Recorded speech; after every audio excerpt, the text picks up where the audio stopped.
빛입니다.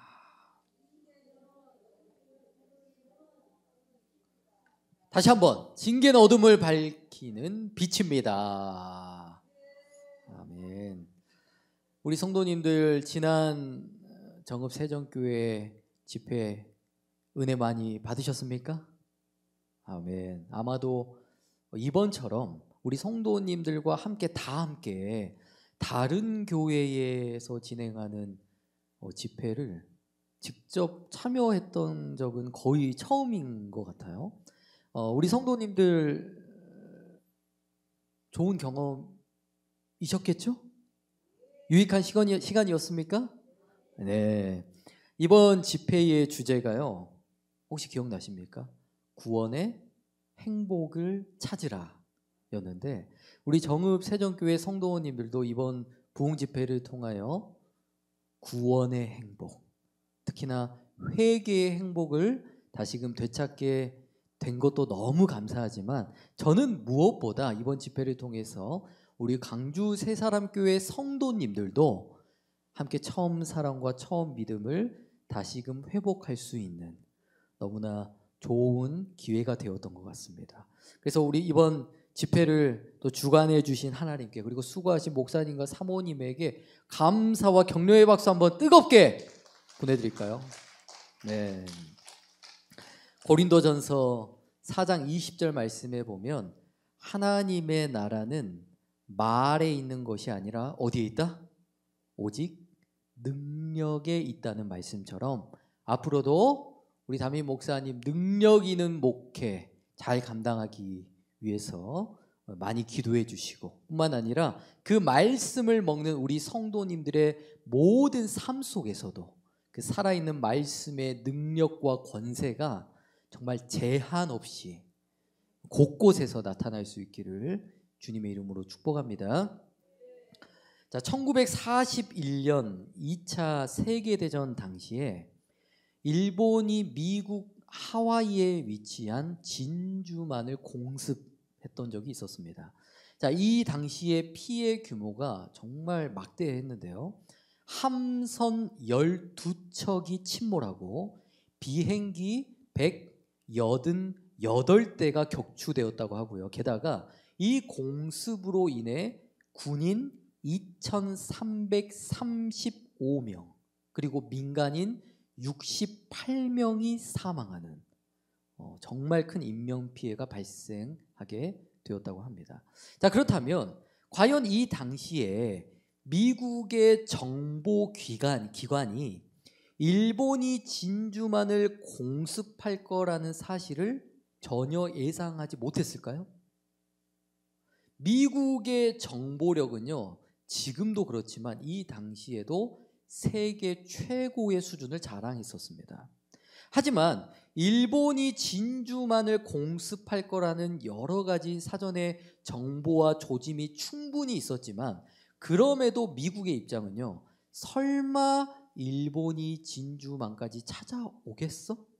에이, 설마 일본이 무슨 깡으로 우리를 공격하겠어? 이런 안일함이 결국 큰 비극을 불러오게 되었다고 합니다.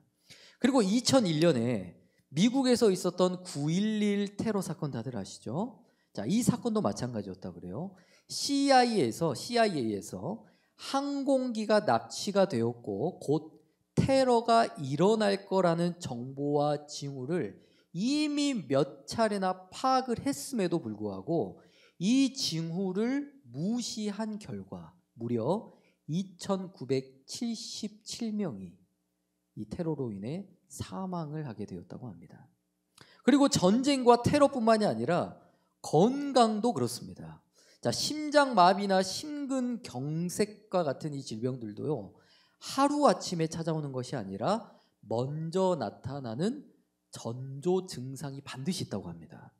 그러니까 뭐 가슴이 갑자기 뭐 어느 날부터 답답하다던가 불에 타는 듯한 막 그 통증이 느껴지기도 하고, 아니면 호흡곤란이 찾아오기도 한다고 하고요. 아니면 식은땀과 어지러움이 찾아오는 그런 징후가 나타난다고 합니다. 그리고 여러분들이 잘 아시는 지진도 그렇죠? 지진도 갑자기 하루아침에 8.0, 9.0의 강진이 찾아오는 것이 아닙니다. 작은 지진 현상이 먼저 나타나고, 그리고 땅 속에서 작은 진동음이 들린다거나, 아니면 동물들이 이유 없이 갑자기 짖거나 도망가는 그런 전조 현상들이 먼저 나타나게 된다는 거예요. 자, 이어서 오늘 본문의 말씀은 다윗과 압살롬의 이야기가 등장합니다. 자, 압살롬은 어떤 아들이었죠? 다윗 왕이 가장 사랑하고 아끼는 아들이었지만 아버지의 왕권에 욕심을 부리고 결국 반역을 일으키게 되는데, 사실 압살롬의 반역도 그러했습니다. 압살롬의 반역도 하루아침에 벌어진 사건이 아니었습니다. 무려 몇 년 동안 치밀하게 준비하고 계획했냐면 4년. 무려 4년의 긴 시간 동안 반역을 계획하고 준비하고 실행하는, 즉 반역의 전조 형상들, 반역의 징후가 수없이 나타난 바가 있었다라는 것입니다. 자, 따라서 오늘 말씀을 통해서 우리가 가장 먼저는 내 신앙과 믿음을 점검해 보시길 바라고, 더 나아가서 여러분 가정과 교회와 이 공동체를 무너뜨리려고 하는 사단 마귀의 그 공격과 시험, 그리고 반역의 징후들을 우리가 말씀으로 잘 무장해서 이러한 악한 더러운 사단 마귀와의 권세와의 그 영적 전쟁에서 승리할 수 있게 되기를 주님의 이름으로 축복합니다. 자, 1절 말씀을 함께 읽겠습니다. 시작. 이후에 압살롬이 자기를 위하여 병거와 말들을 준비하고 전배 50명을 세우니라. 아멘. 먼저 이 말씀에서 저와 여러분들이 살펴볼 문장은 처음에 등장하는 이후에입니다. 자, 여기서 이후에는 히브리어로 뭐라고 합니까? 아하르켄이라고 하는데, 이 히브리어는 어떤 뜻이냐면 단순히 시간이 흘렀다라는 뜻이 아니라 오늘 앞으로 15장에서 벌어지는 사건들은 앞에서 등장했던 사건들과 깊은 연관이 있음을 암시하는 그런 문학적 표현이다라고 생각하시면 될 것 같아요. 자, 그러면 도대체 이 앞에서 어떤 일, 어떤 사건들이 있었기에 압살롬이 반역을 일으키게 되었는가? 자, 14장 33절 시작. 요압이 왕께 나아가서 그 말을 고하매 왕이 압살롬을 부르니 저가 왕께 나아가 그 앞에서 얼굴을 땅에 대어 절하매 왕이 압살롬과 입을 맞추니라. 아멘. 제가 이전에 있었던 모든 일들을 다 일일이 말씀드리고 보여드리고 설명을 하려면 새벽 예배 시작할 때까지 해야 돼요, 예배를. 그래서 제가 33절만 보여드리고 이 나머지 앞에 있었던 내용들을 제가 최대한 짧게 설명을 드리도록 하겠습니다. 자, 과거에 다윗의 가문과 가정에 차마 입에 담지도 못할 충격적인 사건이 한 가지가 있었습니다. 그 사건은 사무엘하 13장의 말씀에 보면 다윗의 딸 다말이라는 공주가 있었어요. 그런데 이 다말이라는 공주가 자신의 이복 형제였던, 그러니까 다윗의 또 다른 왕자였던 아들이었던 암논에게 다윗의 딸 다말이 강간을 당하게 되는 사건이 벌어지게 됩니다. 자, 그런데 이 사건이 특히나 압살롬에게 더 큰 충격과 쇼크로 다가올 수밖에 없었던 이유가 있었습니다. 그 이유는 바로 다말은 압살롬의 친누이였기 때문에 그렇습니다. 자, 그리고 그 사건이 있은 후에 만약 여러분들이 아버지 다윗이었다면 어떻게 하시겠어요? 딸 다말을 강간했던 암논을 어떻게 하시겠습니까, 여러분? 1번, 죄값에 따라 징계하고 벌을 내린다. 2번, 그 또한 사랑과 은혜로 덮어준다. 대부분 2번이시네요. 역시 우리 새사람 교회는 사랑이 넘치는 교회. 압살롬은 아버지 다윗이요 암논을 말씀과 율법대로 치리하고 손을 봐줄 거라고 생각을 했어요. 하지만 압살롬의 기대와는 달리 다윗 왕은 암논에게 그 어떠한 징계도 조치도 내리지 않게 됩니다. 자, 그렇다면 다윗이 자신의 딸, 그러니까 형제간에 지금 근친 상간도 아닌 굉장히 좀 지금 불쾌한 사건이 벌어졌단 말이에요. 그러면 왜 아버지 다윗은 다말에게 몹쓸 짓을 했던 암논을 왜 징계하거나 책망하지 않았을까요? 왜? 첫 번째 이유는요, 사무엘하 11장 말씀에 보면 아버지 다윗도 누구를 간음한 적이 있기 때문에, 누구를 간음했어요? 밧세바를 간음했던 과거의 죄가 있었기 때문이었습니다. 즉 우리도 그렇잖아요. 내가 술을 마시는데 자녀들에게 술 마시지 마 할 수 있어요, 없어요? 내가 수요 예배 빼먹고 주일 예배 빼먹고 놀러 다니고 방탕하게 사는데 자녀들에게 예배 똑바로 드려라, 방탕하게 살면 안 된다라고 할 수 있어요, 없어요? 없습니다. 마찬가지로 다윗도 밧세바를 간음했던 이런 과거의 뼈아픈 죄가 있었기 때문에 암논을 쉽게 징계하지 못했다라는 것입니다. 그리고 두 번째 이유는 암논은 다윗의 왕자 중에서도 몇째였을까요? 첫째 장자였습니다. 고대 이스라엘 사회에서는 장자는 엄청난 특권을 누릴 수 있었죠. 왜? 왕위의 계승자였기 때문에. 자, 사실 저희 집안도 그렇습니다. 저희 가문에 손지가 6명이거든요. 그런데 그 중에서 가장 큰 특혜와 이쁨을 받는 주인공은 누구? 조자, 은자, 규자 되시는. 저도 우리 은규를 부를 때 은규야라고 야라고 부르기도 좀 뭔가 그래요. 은규님이라고 불러야 되나? 우리 은규 장소님은요, 저희 가문에서 가장 큰 특혜를 누리고 계시거든요. 그래서 제가 저희 집사람에게 종종 그런 말을 해요. 여보, 나도 은규 인생을 한번 살아보고 싶다. 내가 어렸을 때 저런 행동을 했다면, 우리 동은이가 어렸을 때 저런 행동을 했다면 성장로님에게 그 진실의 방에 한 50번도 넘게 들어갔을 텐데. 그리고 저희 친할머니도 살아계실 때 그러셨습니다. 저희 형이 장손이었다 보니까 항상 용돈을 줘도 누구만? 장손만. 또 무릎에 앉혀서 맛있는 반찬이 나오면 꼭 누구만? 장손만. 그래서 제 기억에 제가 친할머니 무릎 위에 앉아 있었던 기억이 한 번도 없습니다.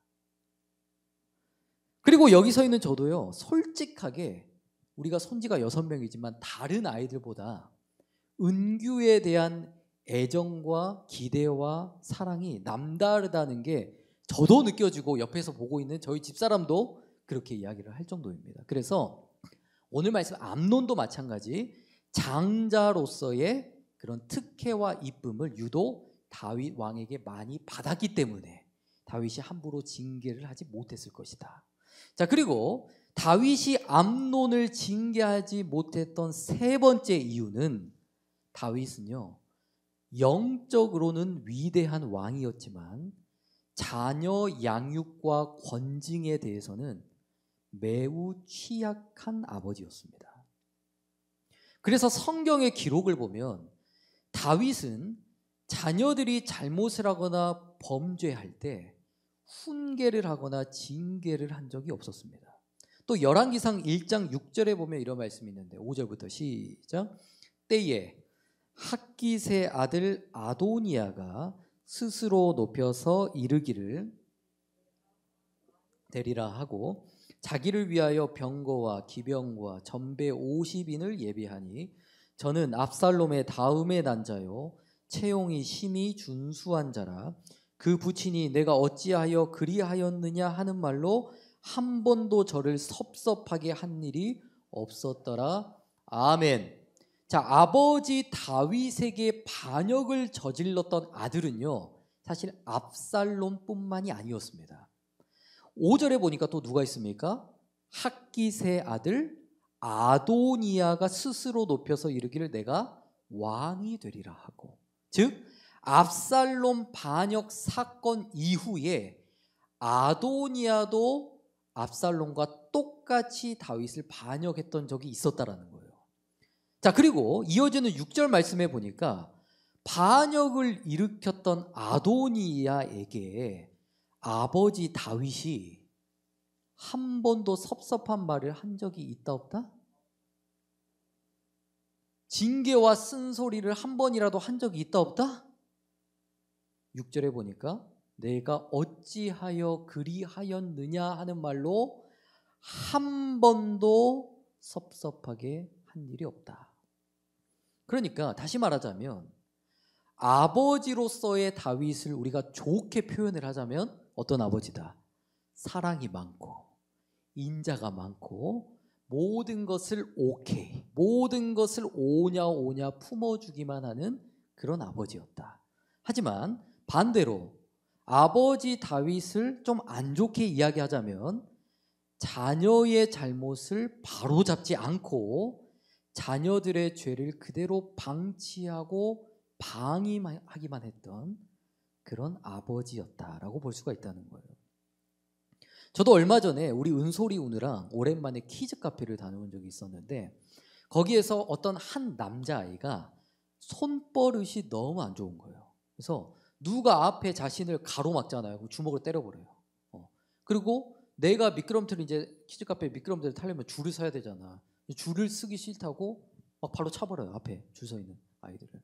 그래서 그 남자아이로 인해 울고 피해를 보는 아이들이 상당히 많이 있었거든요. 그런데 놀라운 것이 있었어요. 그 아이의 아버지가 그 상황을 그 옆에서 다 두 눈으로 지켜보고 있었다는 거예요. 그러니까 자기 자식이 남의 아이를 때려도요, 그냥 방치해버리는 거예요. 왜? 누구의 마음이 섭섭할까 봐? 자신의 아들의 마음이 섭섭할까 봐. 우리도 그런 착각을 할 때가 많이 있는 것 같습니다. 자녀들이 듣기 싫은 소리를 하지 않는 것이 부모가 감당해야 될 사랑의 모습이다. 혹은 자녀들의 마음에 섭섭한 일을 한 번도 주지 않는 것이 자녀를 위한 일이라고 착각할 때가 많이 있다는 거예요.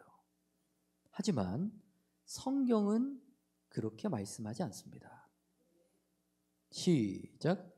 초다를 참아 못하는 자는 그 자식을 미워함이라. 자식을 사랑하는 자는 근실이 징계하느니라. 여기서 초달이란 사랑의 매를 의미합니다. 그리고 다음 히브리서 12장 6절 시작. 주께서 그 사랑하시는 자를 징계하시고 그의 받으시는 이들마다 채찍질 하심이니라 하였으니 아멘.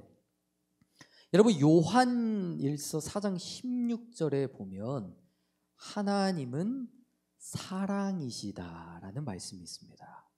그래서 우리가 하나님의 사랑을 생각할 때 어떻게 생각하십니까? 하나님은 내가 간음을 저지를지라도, 내가 우상 숭배를 할지라도, 혹은 내가 성령을 거역하고 회방하는 죄를 범할지라도 다 덮어주시고 오냐만 해주시는 분이 바로 사랑의 하나님일 것이다. 이런 착각을 할 때가 있습니다. 자, 하지만 다시 12장 6절에 보니까 주께서 사랑하시는 자를 뭐 하신다고요? 오냐 덮어주지만 않는다는 거예요. 뭐 한다고요? 징계하신다. 그리고 이 말씀뿐만이 아니라 하나님께서 사랑하시는 자를 징계하시고 책망하신다는 말씀의 내용은 성경 곳곳에 등장하고 있습니다. 즉 하나님의 사랑의 본질 안에는 물론 모든 것을 이해하고 용서하고 품어주는 사랑도 있습니다.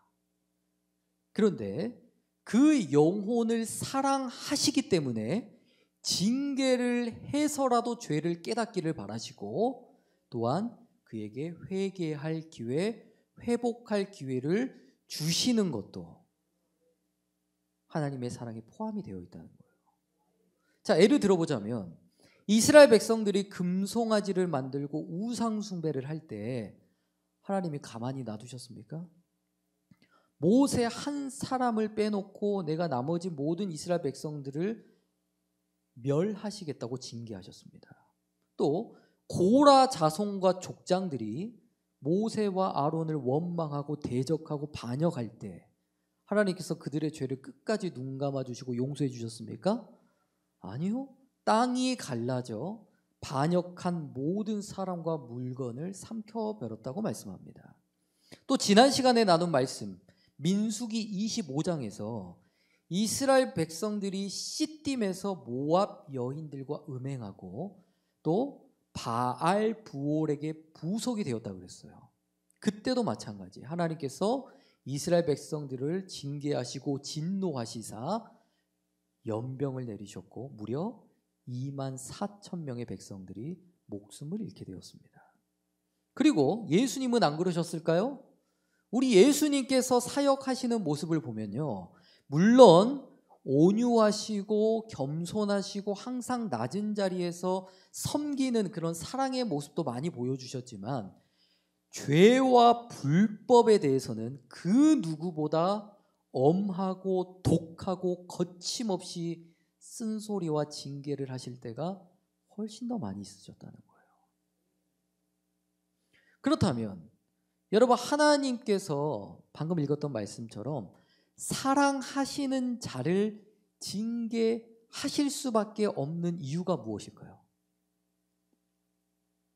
바로 징계에는 크게 두 가지의 유익이 있기 때문입니다. 첫 번째 유익은 죄의 확산과 오염을 막기 위해서. 그리고 두 번째 유익은 징계로 하여금 우리의 마음을 섭섭하게 만들고 우리의 인생을 망하게 하기 위함이 아니라 우리로 하여금 죄를 깨닫고 회복시키기 위해서. 그리고 히브리서 12장 10절 말씀에 보면 그의 거룩하심에 참여하게 하시려는 선한 목적을 가지고 우리를 근실히 징계하신다는 거예요. 자, 그러면 우리 가정에도 영적 질서가 바로 세워지기 위해서는 꼭 뭐가 필요하다는 거예요? 징계가 필요하듯이 여러분, 교회는 어떨까요? 제가 우연히 어떤 유튜브 영상을 보는데 이 목사님도 자신이 이제 개척을 하시고 나름 큰 교회를 이루시고 이제 은퇴를 하신 목사님이시더라고요. 근데 이 목사님께서 자신이 이제 목회를 직접 감당하시면서 경험했던 그런 내용들을 간증을 해주시는데 이 목사님께서 그런 고백을 하셔요. 제가 지금까지 목회를 해보니 교회에서 악을 행하고 죄를 짓는 사람에게 좋은 말, 축복하는 말, 응원하는 말, 달콤한 말을 한다고 해서 그 영혼이 회개하느냐? 한 명도 없다는 거예요. 그럼 어떻게 해야 그 영혼이 죄와 불법에서 떠나 의의 길로 돌아오느냐? 바로 심장과 폐부와 골수를 찔러 쪼개는 강한 책망의 말씀만이 그 영혼을 변화시키더라. 이런 고백을 하시더라고요. 자, 다음 말씀 읽겠습니다. 시작.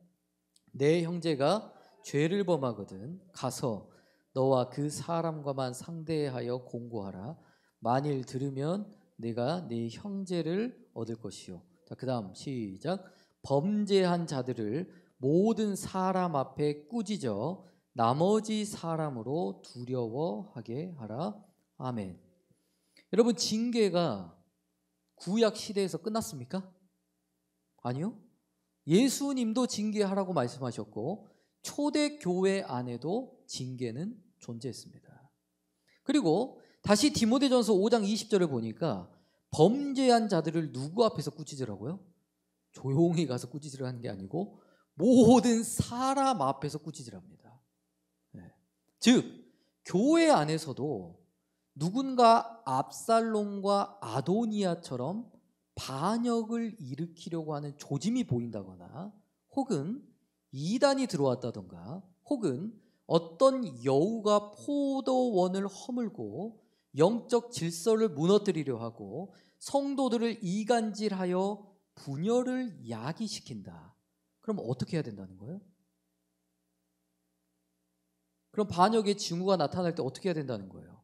그 죄가 더 이상 확산되지 못하도록 모든 사람이 보는 앞에서 그 사람과 죄를 꾸짖어 책망해야 하고, 또한 성경에 보면 그래도 듣지 않거든 교회에서 쫓아내라 혹은 이방인과 같이 여겨라고 말씀했습니다. 그러면 왜 그렇게까지 해야 될까요? 그 죄와 불법의 뿌리가 사전에 도려내지 않으면 교회의 거룩함과 영적 질서가 무너지고 또한 성도의 연합과 하나됨이 무너지기 때문입니다. 다음 말씀 읽겠습니다. 시작. 너희는 열매 없는 어두움의 일에 참여하지 말고 도리어 책망하라. 그러나 책망을 받는 모든 것이 빛으로 나타나나니 나타나지는 것마다 빛이니라. 아멘. 여러분, 그러니까 사랑이 뭐라는 거예요? 어둠의 일을 덮어주는 것, 모르는 척 해주는 것이 사랑이 아니라 오히려 그 죄를 책망하고 드러내어 빛 가운데로 인도하는 것이 진정한 사랑이라는 뜻입니다. 따라서 하나님께서 말씀을 통하여 저와 여러분들의 심령에 찔림을 주신다는 것은 하나님께서 우리를 사랑하지 않으시기 때문에 그런 게 아니라는 거예요. 만약 책망의 말씀이 내 마음을 찌르고 내 마음을 요동케 할 때가 있다면 하나님께서 저와 여러분을 다시 거룩과 순종의 자리로 회개하여 돌아오라는 하나님의 사랑의 음성이 담겨 있다는 것입니다. 그리고 교회도 마찬가지예요. 교회 안에 누군가 잘못된 길로 가고 있다면, 누군가 반역의 징후가 보인다면 어떻게 해야 됩니까? 물론 교회라는 곳은 사랑보다, 책망보다 사랑이 커야 됩니다. 네. 물론 막 우리가 무조건 징계하고 뭐라고 하는 것보다는 은혜가 더 커야 되는 것은 맞아요. 그러나 진짜 사랑은 방관해서는 안 됩니다. 그 영혼이 더 이상 어둠의 길로 나아가지 못하도록 말씀에 근거한 권고와 권면으로 용기 있게 책망을 해야만 교회가 하나님의 뜻에 올바르게 세워나갈 수 있을 뿐만 아니라 그 영혼도 하나님께 돌아올 기회가 주어진다는 것이에요. 자, 시간이 많이 가서 조금 빨리 가겠습니다. 자, 그렇다면 다윗은 오늘 말씀에 등장했던 압살롬에게 징계를 했을까요? 안 했을까요? 앞서 살펴봤던 내용처럼 다윗은 다말을 강간했던 첫째 아들 암논에게 징계를 했다 그랬어요? 안 했다 그랬어요? 안 했어요. 또 반란을 일으켰던 아도니아도 어땠습니까? 섭섭한 말을 한 번이라도 했다 안 했다? 한 번도 안 했으니 당연히 압살롬도 어떻게 했을까요? 다윗이 가장 사랑하는 자식이었는데 압살롬도 마찬가지 쓴소리와 징계를 한 번도 들은 적이 없습니다. 압살롬은 자신의 누이였던 다말에게 몹쓸 짓을 했던 암논을 아버지께서 말씀대로 율법대로 공의로 징계해 줄 거라고 기대했지만 2년을 참고 기다려도 아버지 다윗이 아무런 조치도 취해주질 않는 거예요. 자, 그래서 결국 어떻게 했냐면 압살롬은 양털을 깎는 축제에 왕자들을 초대하게 됩니다. 그리고 그 자리에서 자신의 누이를 강간했던 암논을 살해하게 됩니다. 자, 그리고 압살롬은 암논을 살해한 후에 자신의 외할아버지가 다스리는 그술이라는 곳에 피신을 3년 동안 가게 됩니다. 자, 그런데 압살롬은 이 3년이라는 피신 생활 동안 자신의 죄를 뉘우쳤을까 안 뉘우쳤을까요? 자신의 죄를 뉘우치지 않았습니다. 오히려 자신이 암논을 살해한 것을 죄가 아니라 정의로운 일이었다. 즉 자신이 행했던 악이 의로운 일이라고 여겼습니다. 자, 그리고 3년의 피신 생활을 마치고 드디어 아버지 다윗을 만나게 되는데 그 말씀이 바로 오늘 처음 읽었던 33절이에요. 다시 한번 읽어볼까요? 시작. 요압이 그 말을 고하매 왕이 압살롬을 부르니 저가 왕께 나아가 그 앞에서 얼굴을 땅에 대어 절하매 왕이 압살롬과 입을 맞추니라. 아멘. 자, 우리가 이 말씀을 얼핏 보면 참 감동적인 장면으로 보입니다. 마치 누가복음 15장에 등장하는 아버지가 잃어버린 집 나간 탕자를 다시 품어주고 안아주는 그런 모습처럼 보이지 않습니까? 자, 그런데 이 말씀에 등장하는 아버지와 아들의 입맞춤이 진정한 화해의 입맞춤이었을까요? 과연 하나님께서 기뻐하시는 진정한 사랑의 여러분 모습이었을까요? 그렇지 않았습니다. 사실 이 말씀에서 다윗이 보여준 사랑은 공의와 징계가 빠져버린 그저 감정적인 사랑, 인간적인 연민에 불과했습니다. 아무리 사랑하는 아들이라고 할지라도 형제를 살해했어요. 형제를. 그럼 형제를 살해한 압살롬의 죄값은 물어야 돼요, 안 물어야 돼요? 반드시 그에 합당한 처벌과 징계와 책망과 조치를 내렸어야만 했습니다.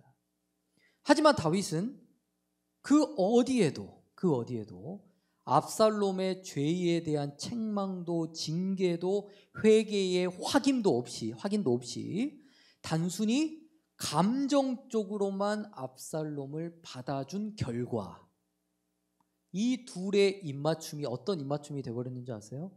이 둘의 입맞춤은요, 회복이 아닌 반역의 문을 여는 입맞춤이 되어버렸고, 또한 이스라엘 역사뿐만 아니라 다윗의 가문과 가정에 참담한 비극을 불러오는 그런 결정적인 시작점이 되었다는 것입니다.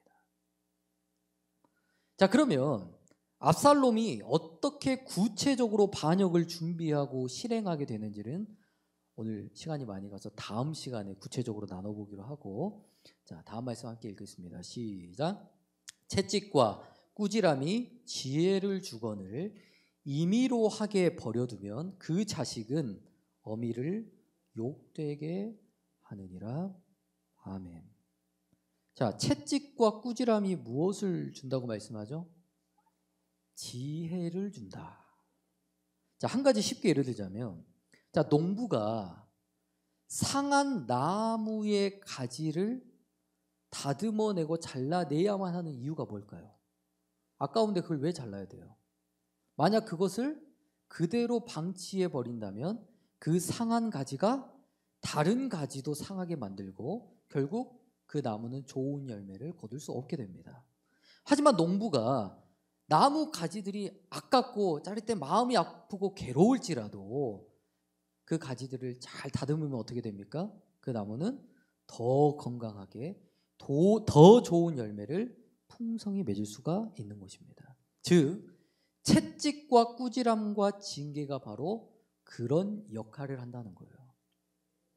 마찬가지로 하나님께서 우리의 삶에 징계와 책망을 허락하실 때는 우리를 정죄하시거나 우리의 수치와 부끄러움을 들춰내기 위해 우리를 징계하시는 것이 아닙니다. 저와 여러분들의 삶에 무엇을 주시기 위해서? 더 깊은 지혜와 성숙의 열매를 맺게 하시려는 하나님의 사랑의 손길이 그 징계 안에 담겨져 있다는 거예요. 그리고 그 뒤에 말씀을 보니까 임의로 하게 버려두면 그 자식은 어떻게 된다고요? 어미를 욕되게 하느니라. 딱 오늘 다윗의 이야기와 너무 잘 맞는 말씀이죠. 즉 오늘 말씀에 아버지 다윗이 아들 압살롬을 뿐만 아니라 그 모든 아들들을 징계하지 않고 임의로 하도록 내어버려 두니까 결국 어떻게 됐습니까? 그 아들들이 반역을 일으키고 더 나아가 다윗의 가문에 큰 수치와 부끄러움을 가져오게 되었습니다. 여러분, 우리도 마찬가지입니다. 만약 성도에게 묵시가 없고 징계가 없고 말씀에 찔림이 없잖아요. 그러면 결국 우리도 마찬가지 방자히 행할 수밖에 없습니다. 그럼 마태복음 5장 13절의 말씀처럼 맛을 잃어버린 소금이 되어 버려질 뿐만 아니라 사람들에게 그저 짓밟히는 그런 결과를 가져올 수밖에 없다라는 거예요. 자, 마지막으로 한 말씀만 더 보겠습니다. 시작. 훈계를 지키는 자는 생명길로 행하여도 징계를 버리는 자는 그릇 가느니라. 훈계를 좋아하는 자는 지식을 좋아하나니 징계를 싫어하는 자는 짐승과 같으니라. 아멘. 자, 오늘 말씀의 결론과 핵심은 첫 번째, 죄와 불법과 어두움은 덮는다고 해서 모른 척 한다고 해서 그것이 빛으로 바뀌는 것이 아닙니다. 징계가 없이는 결코 죄와 불법은 빛으로 바뀌지 않습니다. 혹시 우리 성도님들께서도 말씀을 들으시다가 불편함을 느낄 때도 있고 뭔가 내 마음이 찔리고 내 자존심을 건드리는 일이 있다면 그것은 하나님께서 여러분들을 어떠한 길로? 지혜 있는 자의 길로, 생명의 길로, 의와 순종의 길로 인도하고자 하시는 하나님의 사랑의 음성이라는 것을 꼭 깨달을 수 있기를 바랍니다. 그리고 두 번째, 죄와 불법은 내버려 둔다면 결코 멈추지 않습니다. 자, 작은 불씨가 큰 산불이 되듯이 작은 불순종과 패역과 교만이 회개 없이 방치될 때 그 죄가 장성하여 결국 가정을 무너뜨리고 교회를 흔들고 공동체를 분열시키는 결과를 가져오게 되는 것입니다. 따라서 저와 여러분들이 말씀을 받을 때 물론 사랑과 축복과 위로와 격려의 말씀도 어떻게 받아야 돼요? 기쁨으로 받으시고 뿐만 아니라 내 심장과 골수를 찔러 쪼개는 징계와 회개의 말씀도 우리가 겸손히 아멘으로 받아서 여러분들의 가정과 이 교회가 하나님의 말씀의 질서와 거룩함으로 더욱 아름답게 세워져 가는 은혜가 있게 되기를 주님의 이름으로 간절히 축복합니다. 기도하겠습니다. 사랑과 은혜가 풍성하신 하나님 아버지,